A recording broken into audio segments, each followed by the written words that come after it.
linebackers. But I want to address it on the podcast here too. Kansas attacked linebackers from the start. That Sure. first, series, it was like 5 straight attack the linebackers. What do they need there? Is there anything personnel wise they got to change, or what do Dylan, Tariq, Kanena when he gets in there, Ryan Mead really struggled. Like, what do they need to do in there? Yeah.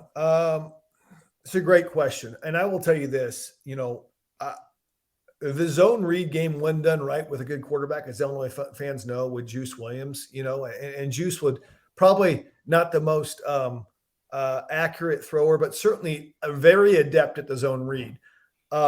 It's difficult to stop when it's done right. And what I love about Lance Leipold is they mixed it up. They made an A gap bigger. They made a B gap bigger. They made sometimes on the zone read, they would give it and hit the running back would hit inside. Somebody hit outside. Sometimes Jalen Daniels would just follow the running back right behind him. Sometimes he would go really wide. Sometimes he had the option to throw the ball after it. So, and then they have guys, in front of them pulling one direction, and then us going, and then Jalen Daniels going the opposite direction. That gives the linebackers different keys. So I will say, listen, this is a tough game, right? Not only are you doing the zone read, but you're also you had man-to-man coverage a lot on the backs, out of the backfield. And so there was a lot on the plate. But as far as what do we need, I think it's really simple when you're a linebacker. It's like, okay, I've got to defeat the guy that's trying to block me. Look, if I'm in the box, I've always got to defeat my one-on-one matchup. I saw a lot of Velcro out there. What do I mean by Velcro? Man,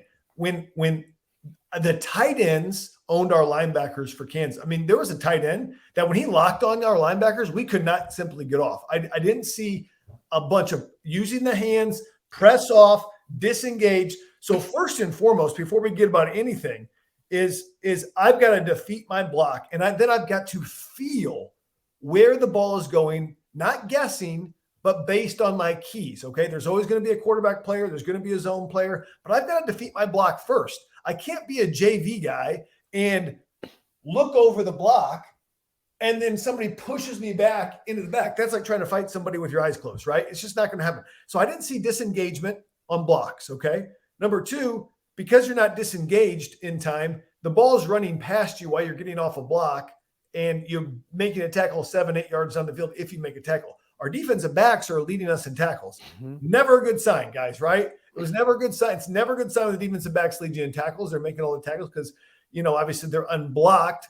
I also thought our defensive backs on the edge couldn't get off a block as well. We could not disengage. I actually didn't think that the D-line was they struggled a little bit, but I thought really it was the back seven that couldn't disengage on the run blocks at all. And so I think it has to defeat the block, recognize the play, and make the play before anything. Maybe James Crute's the guy we see get in. He's made some plays on special teams. They've been high on him. We haven't seen him get many reps. But yeah, I thought Tariq Barnes was going to be a strength of this team. I think he knows he can play better than he's played the first 2 games, and I think he's talented enough. I do want to bring up one positive. Johnny Newton was incredible, Jay. Man. Just an incredible game. And I agree with you. If that wasn't Jalen Daniels back there, he probably has 4 sacks. But he ended up with 2. And it wasn't they tried to double team him some. They tried to I think what makes Johnny so unique as an interior lineman, they would call him a 4-eye. That's just a technique that he would be. But basically an inline defensive end in a 3-4 concept. What makes him so unique is the amount of quarterback pressure he gets from that position.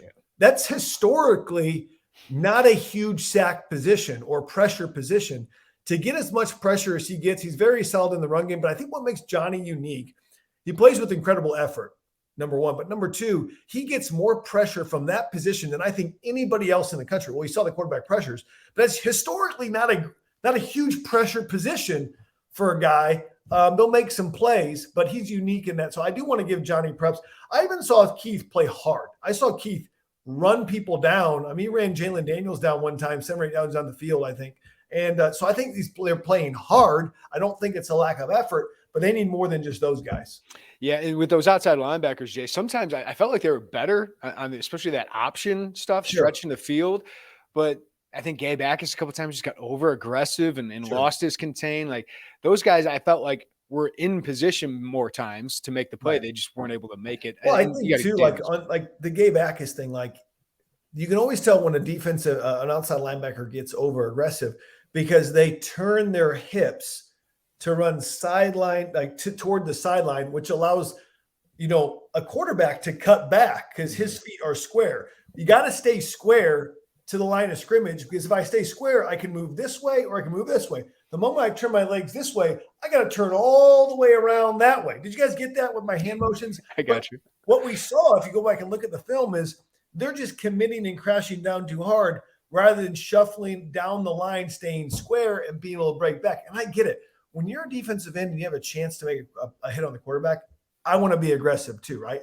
We got to remember, Gabe Backus doesn't have a ton of snaps under his belt at the college level. He is a man-child, so sometimes we think, that maybe he's older than he is. I think he's still got some growing pains to grow, but I think he's going to be a great football player. I think he can be dominant this year. But Seth Coleman, we've got to have him be disciplined. It didn't mean this last year. We've got to have more production out of those guys.